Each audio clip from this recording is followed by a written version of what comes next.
कंकर हटेगा कैसे? तो मणि को ढूंढो। जब तुमने नहीं लिया तो मणि को ढूंढो।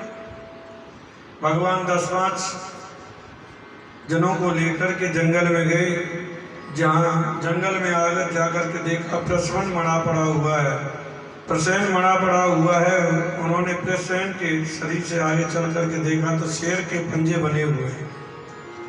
शेर के पंजों के आगे आगे चले जा रहे हैं तो आगे शेर मरा पड़ा है, भालू के पंजे बने हुए हैं। उनके पंजों के आगे आगे गए तो महाराज वो पंजे गुफा तक पहुंचे।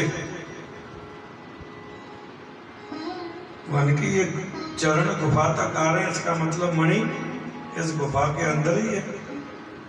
चलो जाकर के देखते हैं। भगवान अंदर गए। अंदर जामवंत जी तो मिले नहीं। उस गुफा में जामवंत जी रहते थे, रीछ राज। तो वो तो मिले नहीं। उनकी बेटी सत्यभामा मिली। सत्यभामा उस मणि से खेल रही थी। भगवान ने देखा ये तो मणि से खेल रही है। पीछे से जामवंत जी आए तो महाराज उन्होंने झपट्टा मारा भगवान के।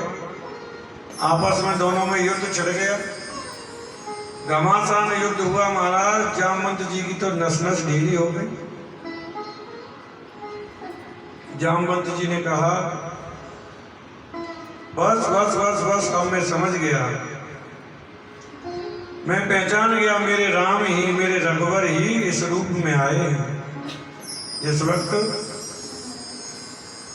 राम रावण का युद्ध हुआ था उस समय जामवंत जी ने राम जी से कहा था, भगवान रावण की सेना में मेरी टक्कर का तो कोई है नहीं।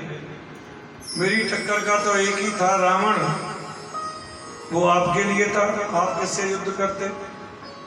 अब मैं ये चाहता हूं दो दो हाथ आपके साथ में ही हो जाए। भगवान ने कहा जामवंत जी, सेवक और स्वामी का युद्ध ये उचित नहीं है। और आप तो मेरे पिता तुल्य हैं, वैसे भी आप पिता तुल्य हैं। यदि आप मुझे स्वामी मानते हो और सेवक स्वामी का युद्ध होना ठीक नहीं होता, अच्छा नहीं होता। लेकिन मैं जब कृष्ण अवतार में आऊंगा तो तुम्हारी ये तमन्ना भी पूरी कर दूंगा। तो भगवान ने ये तमन्ना भी जामवंत जी की पूरी कर दी। उन्होंने कहा मैं समझ गया, मेरे रघुवर ही हैं। भगवान मैंने पहचान लिया। भगवान ने बताया कि मेरे ऊपर कलंक लग गया इस मणि के चलते, इस मणि को मुझे दे दो। जामवंत जी ने क्या मणि क्या प्रभु, मेरी बेटी भी साथ में ले जाओ, मेरी बेटी भी साथ में ले जाओ। तो भगवान का सत्यभामा के साथ में विवाह हो गया। सत्यभामा के साथ में विवाह हो गया। अब तो महाराज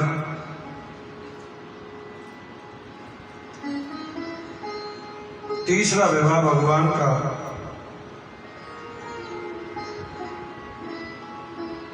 सत्यभामा के साथ में हुआ। चौथा विवाह कालिंदी यमुना जी के साथ में हुआ। एक विदुन देश के बिंद और अरविंद नाम के राजा हुए थे। दोनों भाई बड़े पराक्रमी। उनकी लाडली बहन मित्रविंदा परम सुंदरी, उसका भी भगवान के साथ में। पांचवा विवाह भगवान मित्रविंदा के साथ में हुआ। आगे चल करके एक और राजा हुए, नग्नजित नाम के राजा हुए। उनके यहाँ 7 बैल थे। उन्होंने प्रतिज्ञा की थी कि जो एक साथ इन 7 बैलों की नाक में नकेल डाल देगा, जो रस्सी डालते हैं, मैं अपनी पुत्री का, अपनी बेटी का विवाह उनके साथ में करूंगा। भगवान ने उन सभी बैलों के एक साथ में नकेल डाली।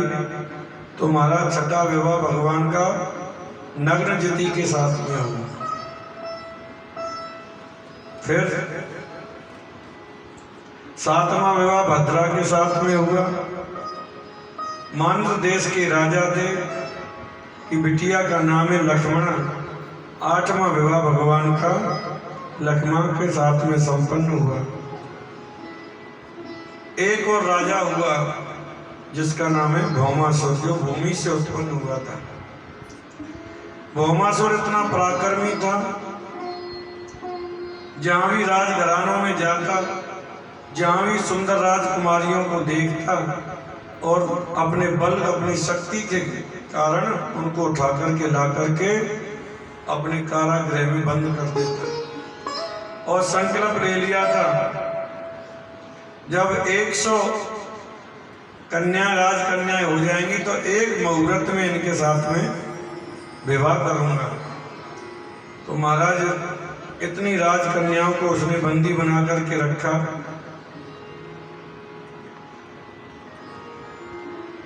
पृथ्वी से उत्पन्न एक दिन भगवान ने सोचा, वो सब राजकन्याएं जेलों में बंद हैं, त्राही त्राही मचाती हैं।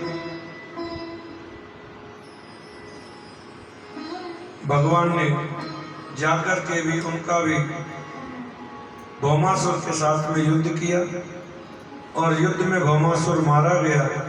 उन समस्त राजकन्याओं को भगवान ने मुक्त कराया और कहा, जाओ आप स्वतंत्र।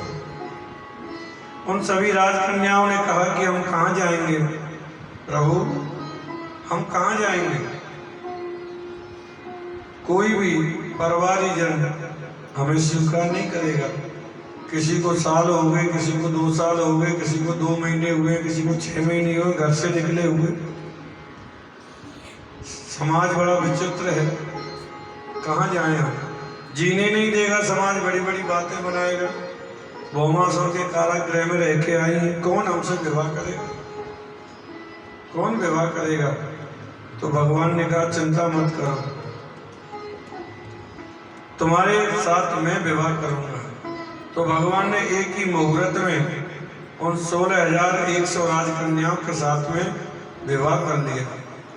बोलिए बाल कृष्ण लाल की जय हो। तो भगवान के विवाह हो गए 16,108। 8 पटरानी हैं, 16,100 राजकन्याएं हुए हैं। और शास्त्रों की दृष्टि से देखें तो मैं पहले भी कहा था, रास पंच अध्याय की कथा में 16,000 जो ब्रज गोपियां हैं, 16,000 जो उपासना कांड के मंत्र हैं, वो ही 16,000 वो राजकन्याएं हैं जिनका भगवान के साथ में विवाह संपन्न हुआ था। उप समीपे उपसनम, जो परमात्मा के समीप चला जाता है उसे उपासना कहते हैं। वही 16,000 उपासना कांड के मंत्री 16,000 भगवान की पत्नियां हैं। 100 प्रकार के उपनिषद हैं, वेदांत जिसमें कृष्ण भक्ति का प्रतिपादित करके बताते हैं, वो ही 100 प्रकार के उपनिषद गोविंद की 100 पत्नियां हैं।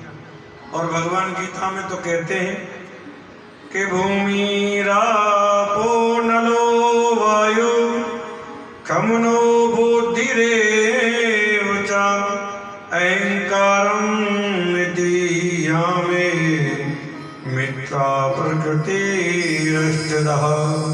8 प्रकार की जो प्रकृति है वो भी भगवान की अष्टपत्रानियां हैं।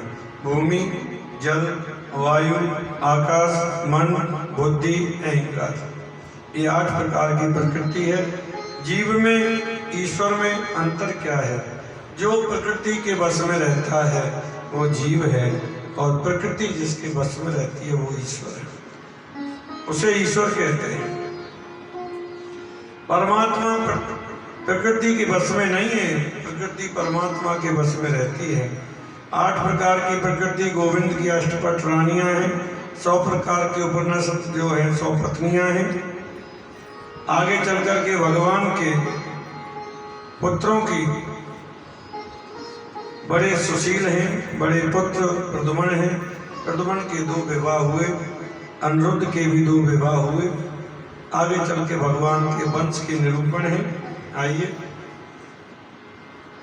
दरबार में बंसी वाले की दुख दर्द मिटाए जाते हैं, दरबार में बंसी वाले की दुख दर्द मिटाए जाते हैं, दरबार में बंसी वाले की दुख दर्द मिटाए जाते हैं, दरबार में बंसी वाले की दुख दर्द मिटाए जाते हैं, दरबार में बंसी वाले के दर्द मिटाए जाते हैं, दुनिया की सदाए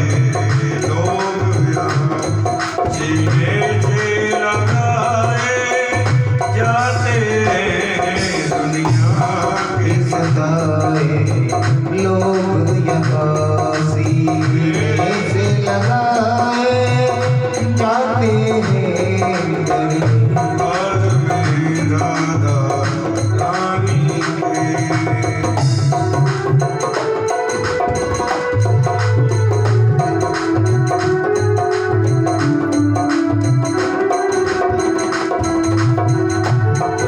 श्री राधे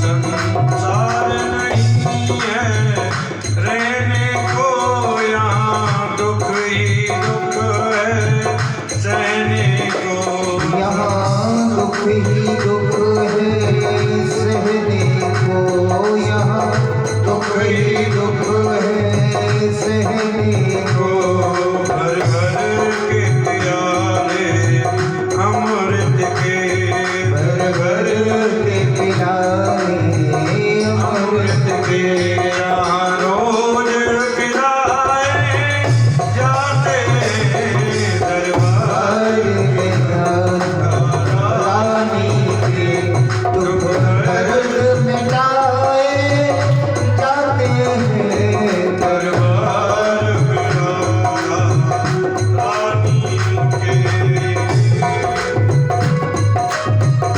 श्री राधे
बड़े पुत्र प्रद्युम्न का 2 विवाह हुए, अनिरुद्ध के भी 2 विवाह हुए। एक बात यहाँ बड़ी विचित्र समझने की है, श्री कृष्ण के परिवार में, कृष्ण पत्नियों में आपस में बड़ा प्रेम है। 16,108 होने के बावजूद भी किसी में मतभेद नहीं है, बहुत प्रेम है। भगवान से तो बारी बारी सभी रूठती हैं। आज कन्हैया ने विवाह के 20 वर्ष बाद जो पुत्र पौत्र हो गए, तब रुक्मणी से कहते हैं, भगवान कहते हैं कि रुक्मणी को कभी क्रोध नहीं आया। देखूं तो सही इसको क्रोध आता है कि नहीं आता है। रुक्मणी से कहती है, देवी तुमने अच्छा नहीं किया। अच्छा नहीं किया? क्या अच्छा नहीं किया? अरे आपने हमसे विवाह करके अच्छा नहीं किया। ना हमारी शक्ल है, ना सूरत है, चोर है जन्म से, है ना बल है, जरासंध के जल से रण छोड़ के भाग आए।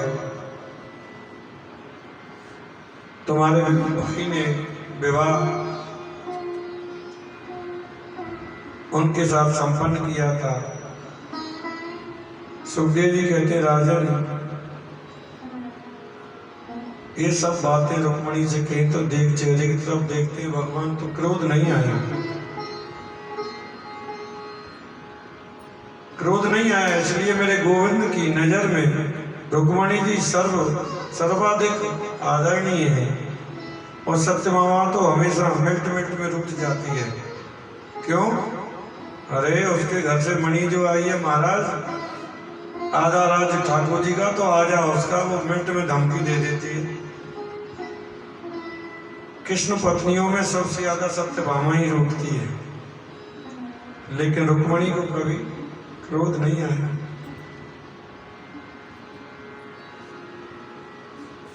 भगवान कहते हैं, देवी आपने क्या सोच करके हमारे साथ में विवाह कर लिया? क्या सोच के विवाह किया बताओ? ये भी कोई बात है, लेकिन प्रभु के मन में आ गई। आज रुक्मणी जी महल में शांत बैठी हुई है।